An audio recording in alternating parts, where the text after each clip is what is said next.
Hi friends, నేను మీ సత్యాని. ఈరోజు నేను కరకజ్జం అండి. ఇది బెల్లం కరకజ్జం.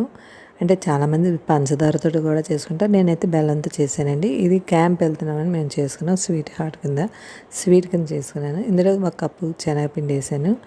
అదే కప్పుతో సగం బియ్యం పిండి అండి, అదే రైస్ ఆట వేసుకొని కొద్దిగా చిన్న టేస్ట్కి తగ్గ సాల్ట్ వేసుకోవాలండి. ఎప్పుడైనా తీపి వాటిలోకి మనం చిన్న సాల్ట్ వేసుకోవాలండి. తీపి దేనికన్నా సరే బూందీ చుట్టుకున్న మనం బూందీ చుట్టుకున్న లేకపోతే బెల్లం మిఠాయిలు చేద్దారన్నా చిన్న దాంట్లో చిన్న పెసర సాల్ట్ వేసుకోవాలండి. మనం అందులోనే ఒక చిన్న గరిటతో ఒక మరుగు నూనె వేసుకున్నానండి. ఇందులో మరుగు నూనె వేసుకొని మనం ఇలా కలిపేసుకోవాలి. ఇది చపాతీ ముద్దలాగా కలపాలండి మనం.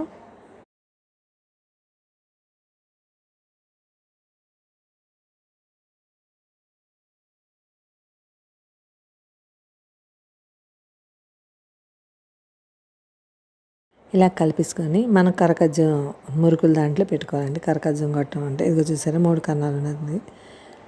ఇందులో మనం చపాతీ ముద్ద లోపల నూనె రాసుకొని చూసారా 3 కన్నాలు ఉన్నాయి. ఇది కరకజ్జం అంటే కొద్దిగా కరకజ్జం అంటే గరుకుగా ఉంటుందండి. చుట్లు గరుగ్గా ఉంటాయి అన్నమాట. అందుకని కరకజ్జం అంటాం దీన్ని.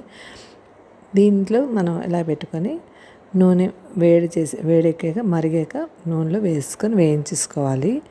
ఇది జంతికలా చుట్టేసుకోవచ్చండి. అలాగా వేసాక ఒక నిమిషం ఉంచి తర్వాత తిప్పాలండి. వెంటనే తిప్పకూడదు, ఎందుకంటే నానిపోయినట్టు వస్తాయి. అందుకని నూనె మరిగాక వేసుకోండి. అప్పుడు ఇలాగా అటు ఇటు తిప్పారనుకోండి కరకరలాడేలాగా తీసుకోవాలి. మనం మురుకులు ఎలా కరకరలాడతాయో ఇలా గుల్లగా వచ్చేలాగా ఒకసారి వేయించేసుకొని తీసుకోవాలి.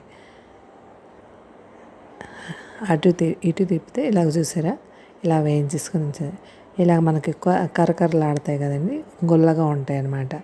ఇది మనం ఒక దగ్గర పక్కన పెట్టుకొని ఒక గిన్నెలో అదే కప్పు నేను శనగపిండి ఎంత వేసానో అదే కప్పుతో బెల్లం కూడా వేసుకొని అదే అరకప్పుతో నీళ్లు వేసుకొని పాకం తీసుకున్నాను, బెల్లం పాకం.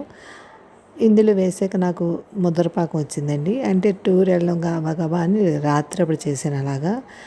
అందుకని కొద్దిగా గట్టిగా పడిపోతాయని కొద్దిగా నీళ్లు వేస్తేనే ఆ వేడి పాకంలో మనకి పాకం కొద్దిగా ముదిరిందనుకుంటే మనం కొద్దిగా మామూలు నీళ్ళు వేసుకొని ఆపేసుకోవచ్చండి. ఆ వేడికి సరిపోతుంది. ఎక్కువ నీళ్ళు వేయకూడదు, కొద్దిగా నీళ్ళు చల్లాలి. అది ఆ పాకం అలాగా మనం వీటిలో వేసుకొని కలిపేసుకున్నాను నేను. అది కలిపేటప్పుడు అలా కలుపుతూ ఉండాలండి. ఒక దగ్గర ఉంచేసామనుకోండి అచ్చులాగా వచ్చేస్తాయి, అదే చెక్కీలాగా అయిపోతుంటుంది.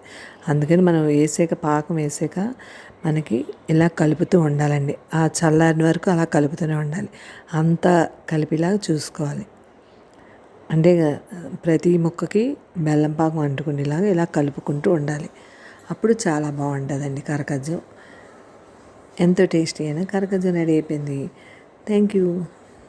సబ్స్క్రైబ్ చేయండి, లైక్ కొట్టండి, కామెంట్ పెట్టండి. బాయ్. అంటే మేము ఈ మధ్యన టూర్ వెళ్ళామండి.